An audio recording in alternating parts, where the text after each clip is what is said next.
Hi, welcome to another edition of NGWA's podcast series, Industry Connected. Today's topic, operating your business during the COVID-19 crisis. My two guest speakers are Jeff Williams, past president of NGWA, current chair of the Groundwater Foundation, and current McElhaney lecturer. And Dave Henrich, past president of NGWA and past president of the Minnesota Water Well Association. They're going to share their thoughts and ideas and their current business practices during this crisis, as well as their thoughts on the future of our industry and how this impacts our businesses moving forward. So enjoy today's conversation. Thank you. Okay, today we're joined by two of NGWA's finest, Dave Henrich, who is part owner-operator of Bergerson Caswell out of Minnesota and also past president of NGWA, National Groundwater Association, and past president of the Minnesota Water Well Association. In addition to Dave, we have Jeff Williams, owner-operator of Spafford Wells in Vermont. Jeff's past president of NGWA, the current McElhaney Series lecturer, and also our current current chair of the Groundwater Foundation. So welcome both of you. Thank you. I thought today, in the hype of and middle of all this COVID-19 crisis, just get some input from both of you, your experience managing through this whole process. And I know every state has their own restrictions. So just kind of briefly, what type of restrictions have your states put on you, the businesses in your state, and how are you managing through that process? Go ahead, David. So, Minnesota, like a lot of other states, went into lockdown, almost 2 months ago now. And, really for us, it didn't change a lot besides the workload obviously dropped. And then we had to increase our cleaning protocols and increase our social distancing and really kind of do some of those basic things. But, I'd say all in all, it ratcheted up the stress and made everybody work a little harder and take a few extra steps. But, because we're an essential business, we it kind of felt like just the same amount of work, just a little more difficult and a little more stressful to deal with every day. And are you restricted from any type of work? You said the workload dropped a little bit. Well, it was mainly from the customer side. The environmental side of our company really dropped off quite a bit as property transfer slowed, because we do a lot of phase 2 work. Residences, a lot of people that understandably didn't want to have any extra people in their house. They didn't have to. So a lot of the elective types of work just kind of got put off.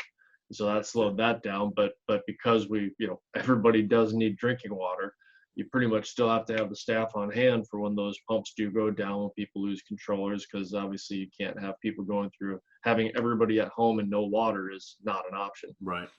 And Jeff, how about you in Vermont?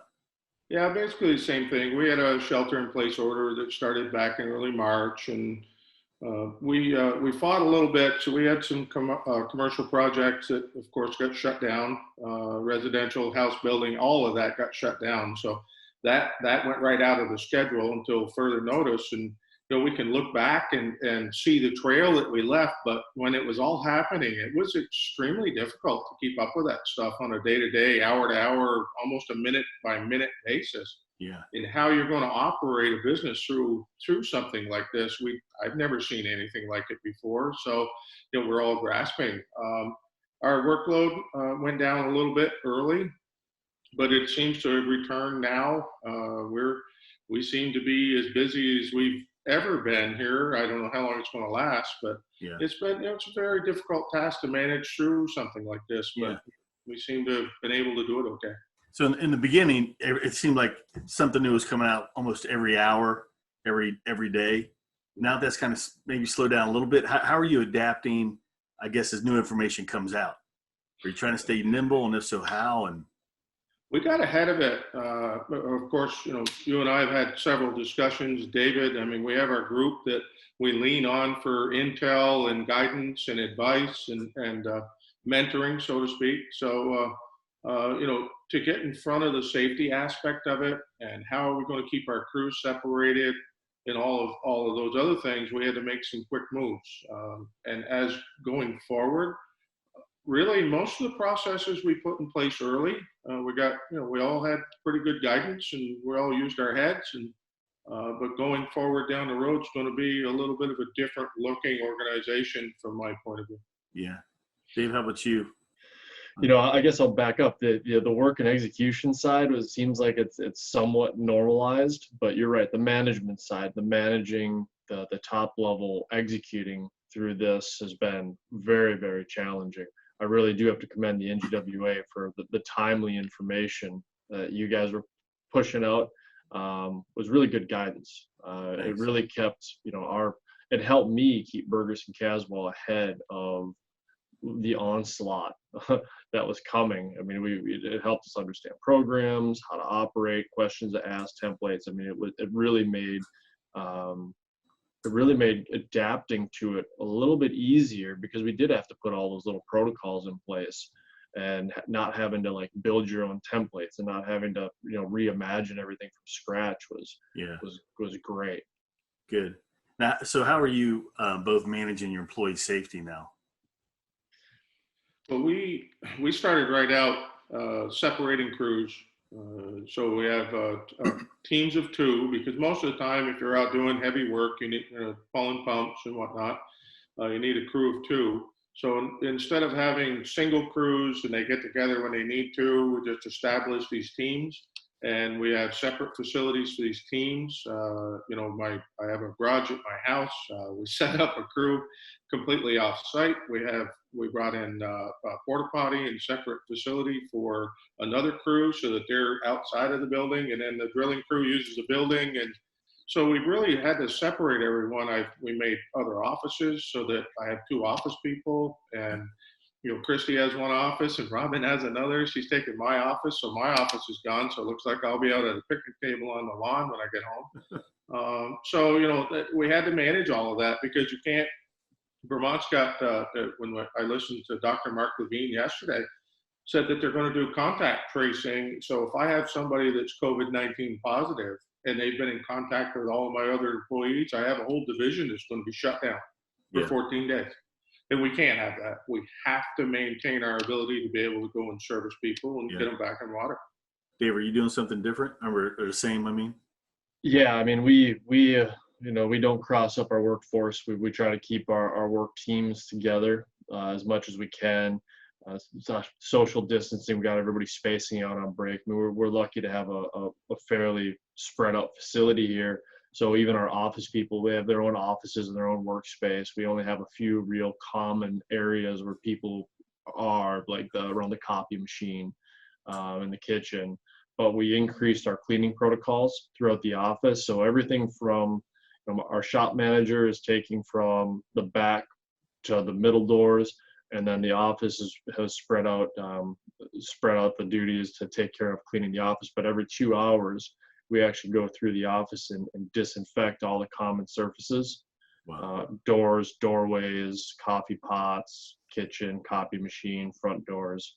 Yeah. So we've tried to keep from that aspect, trying to keep the place clean, because there's it kind of goes back to that, how much could you live without? And because we were looking at from the beginning of this thing, are we better off trying to work through this or just put everybody on layaway, right? Just shut the whole thing down. And then you're like, well, no, we can't shut this down. We need to do this. And then when you bring that thing on, you need the next thing. It's like dominoes, right?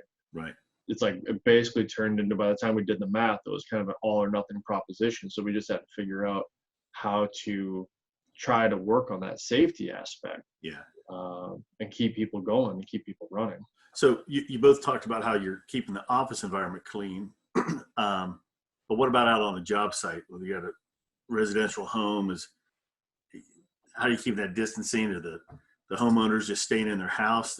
Is it communication via the phone instead of in person out in the field, or how are you keeping that separation?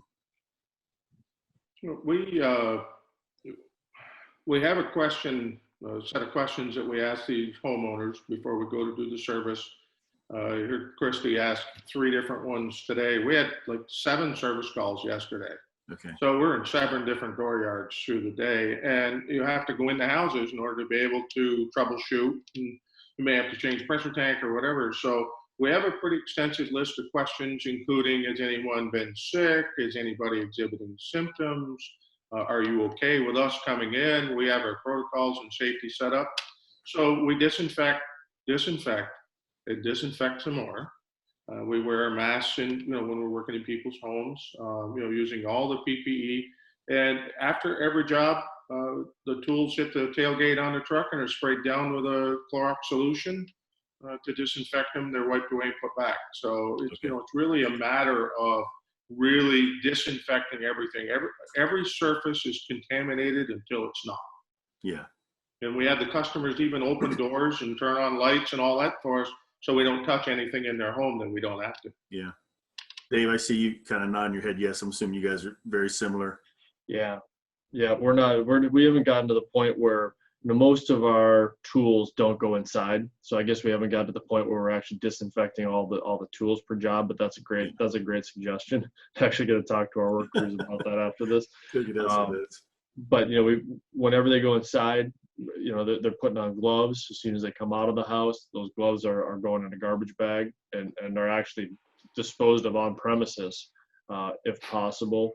We ask customers don't touch anything once they call, like, hey, don't go touch anything else, because we don't want them handling anything that we might handle next. Yeah. All of our trucks have hand sanitizer in them, which we were lucky to have a decent stock of before all this started, and we're able to get a couple more boxes of it in the interim to make sure that after every job. And that's basically tell everybody, like Jeff said, you got to treat every surface like there's a potential contamination source. And so be real mindful of after you've worked anywhere, clean right away.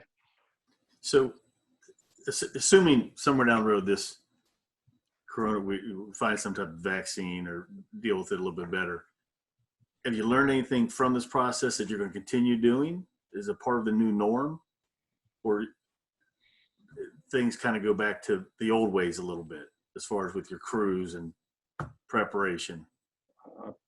I personally don't think you can fight human nature. I mean, I'm watching here at our company, and we're only 24 people, and it's hard just here trying to keep everybody, to these higher standards. Everybody, seems to be able to go maybe a week, but it seems like right away you get a week of this high performance, and then the next week you seem like you have to remind them by Thursday. And now I seem like I got to remind them by Tuesday. Yeah. So, it seems like people are really trying to regress to the mean really fast here. I think we're going to have to step up our game. Yeah. I think that we're going to have to step up our game with cleaning and disinfection and those kind of things. And we're going to have to sort of keep after it. That's why we've appointed an environmental health and safety officer to kind of keep our foot on the throttle there, at least for the short term. I'm sure that a lot of this will fade behind us, and a lot of these practices will ultimately sort of fade into the sunset. But I think some of them will stick, and I don't think that being a little more cautious and a little more thoughtful is really going to hurt anything in the long term. Yeah, I would agree with that. Good. What do you see anything from, I guess, future impact on our industry? Other businesses, other drillers going through this process? Is this short-term, long-term economic impact on anybody? I think it's a much longer economic impact than people think. This way that we operate today, the way we operated 6 months ago, is not going to be the way we're going to be operating in the next 6 to 12 months. Mm-hmm. The McElhaney lecture, focused on business and finance and being ready for recessions, being ready for. I had no idea that we need to be ready for something like this, right? This sort of comes out of the blue, but if you're financially prepared, you're financially prepared. And a lot of businesses that are running on thin margins aren't going to be able to get credit. If they didn't take advantage of the PPP loan, if they weren't really managing their business and had some cash, they're in trouble right now. Yeah. And the trouble is only going to get worse. I'm anticipating a 20% reduction in gross revenues this year, which some of it will be offset by that PPP loan, but it still doesn't bring it back above the board. And in the webinar on May 6th that I'm going to put on, we're going to cover some of the fundamentals and some of the numbers that I'm seeing and some of the forecasts that I'm making as far as our company to get through. So if you're not running a strong company, keeping up to date with what's going on in the world around you, and you're not strong financially, you're in danger of not being here to see the end of the year. Yeah. Dave, you agree with that? Yeah, I mean, I think it's going to be really interesting to see what the new normal looks like. I mean, something like this is going to change how people fundamentally think about how they want to live.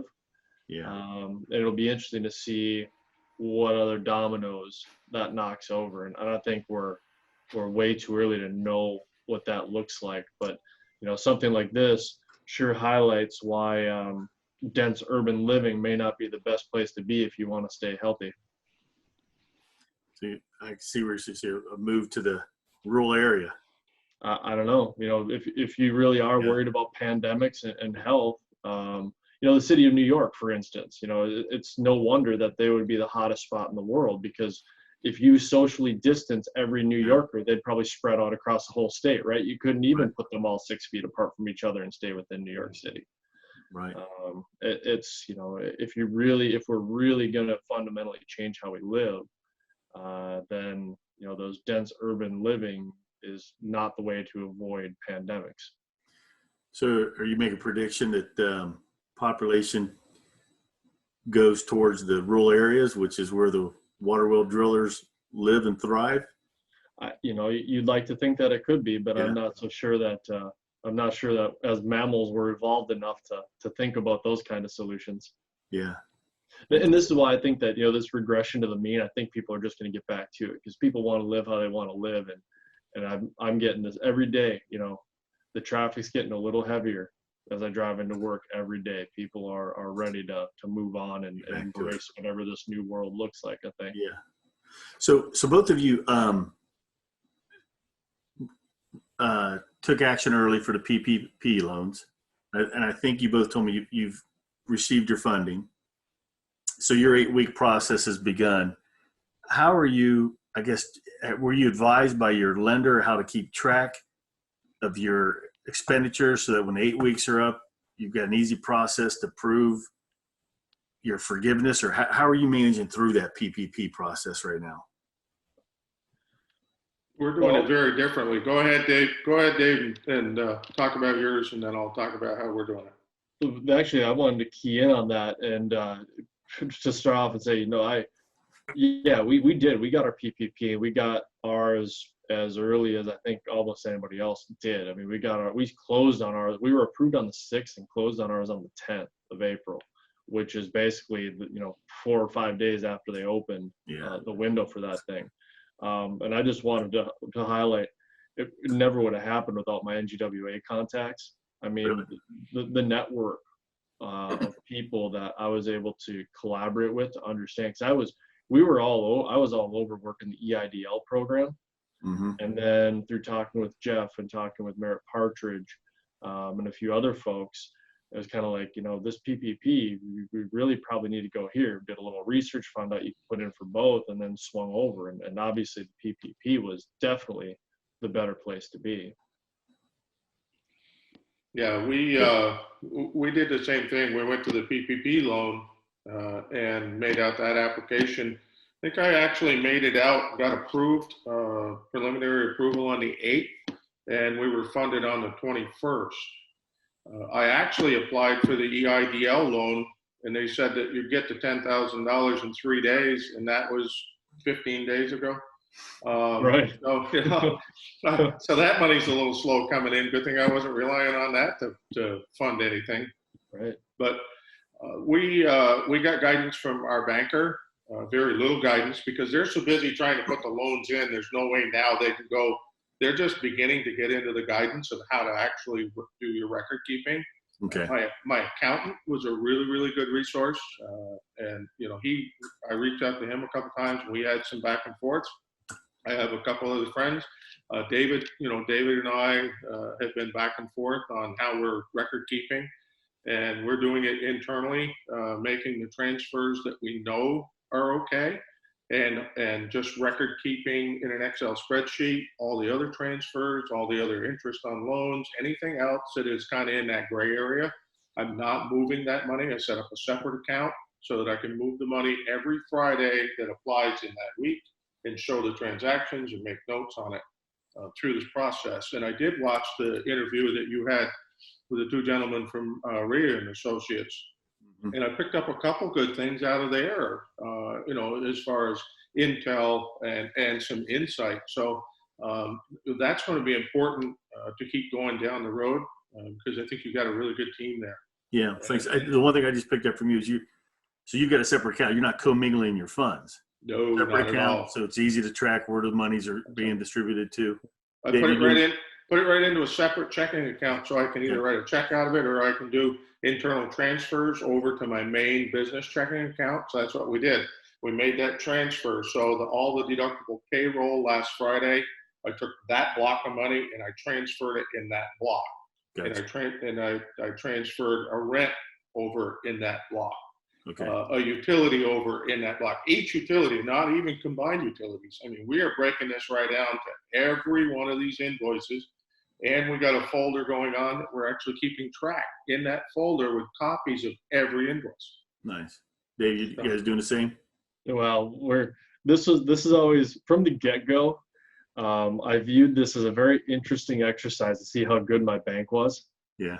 Because honestly, how often do you evaluate your banking relationships? Right. Hardly ever, right? And so this is like all of a sudden you've got to apply for this high pressure loan. Everybody's in at once. How are they going to be able to come through for you? How are they going to manage it? And, my bank's earned my business for a very, very long time because they're not only they get us in on this thing early, they're pretty much managing this for us wholesale. I mean, we fill out basically we run a payroll. Or those building expenses come through. We basically just write out a draw, back everything up with the payroll reports, receipts for utilities or rent, send it to the bank. They go ahead and then transfer it over into one of our other accounts. And so they're almost doing a mini audit right now as we're doing the draw. So we're going to have our internal record keeping that should keep us clean come forgiveness time. Plus we'll have the bank auditing our transactions as we do them as well. And we don't have to go through any extra steps. It's literally just send it, pull the draw, they put the money over in the next account and on with life. Nice. Well, good. So as we wrap up, is there anything that you either of you want to share that we haven't gone over today? In any area of managing, operating your business, the loans? Oh, wow. Vermont came out with some guidance on how we have to train our people and abide by VOSHA, which is Vermont's OSHA application. They've taken it on. So we have that. We have a really good set of guidance from VOSHA that just came out yesterday. Okay. And I've got it up on the screen. It's 40-some pages in the document. And I'm sure every state, has their own, but this one's pretty good from Vermont. Yeah, it is. Going forward, we gotta work to run good businesses. We're going to have to really look at the unknown third and fourth quarter, right? We don't know what's going to happen. I watch the stock market here all the time. I listen to predictions. I look at we're beginning to see some Q1 earnings reports. This is a big earnings week, and how that applies to new home starts, how it applies to oil patch. There are companies that are going to do okay through this without doing very much because their customer base is stable. There are other companies that are going to really get hit hard because their customer base is taking a big hit. Mm-hmm. And those companies are really going to have to look for opportunities to increase revenue, and they're going to have to look for opportunities to manage their expenses. So, I mean, it's going to affect everyone differently, but you need to take a look at who you are, and you need to manage your business because nobody else is going to do it. Good points. Dave, you got any closing comments? Yeah, I mean, once Jeff clued me into what Vermont was doing, I went and looked at what Minnesota OSHA had, and I guess luckily or unluckily, we don't have to go so far as to provide certificates. But I did find some documents that laid out a little more articulately what we'd already kind of put in place from a company operations perspective. Mm-hmm. So we're actually bringing that up to speed a little more. And really, we're going to probably take all this, and everybody had to develop a bloodborne pathogens policy, back in the 80s, right? Yeah. And now we're going to use some of this guidance and develop probably an infectious disease policy to go in our employee manuals as well, to formalize this, because that's really trying to think about it not necessarily just in terms of COVID-19, but what's the next disease? Should we be thinking about this stuff come flu season? What are the other things that we should probably have at least guidance in place to deal with these kinds of issues? Because this was a big one, but it's not the only rampant infectious disease we see year in and year out. Right. Good points. Well, yeah, I know you both of you have businesses to run, and appreciate your time this morning. You're welcome. Great. My pleasure. All right. Thanks, Dave. Thanks, Jeff. See you on the other side. You got it.